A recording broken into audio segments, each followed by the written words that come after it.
बिस्मिल्लाहिर्रहमानिर्रहीम। अस्सलाम वालेकुम प्यारे बच्चों, आज हमने उर्दू खुशनवीसी का पेज नंबर 20 और 21 की लिखाई करनी है और साथ साथ पढ़ाई भी करनी है। तो स्टूडेंट्स, हम अपनी लिखाई स्टार्ट करते हैं। अलिफ, शीन, अलिफ शा,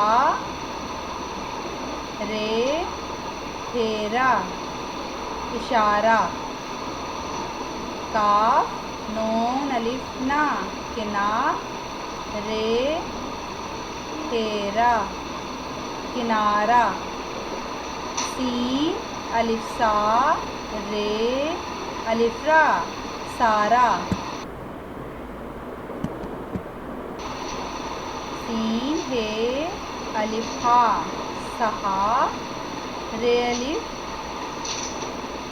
रा, सहारा, हे, मीम, अलिफ हमा, रे अलिफ रा, हमारा,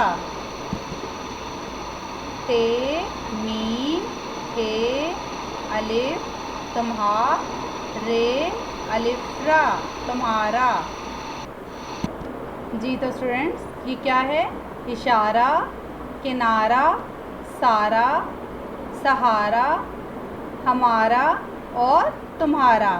तो स्टूडेंट्स, अब आपने इससे रिलेटेड तमाम पेजेस राइट करने हैं और इनकी प्रैक्टिस करनी है। Okay students.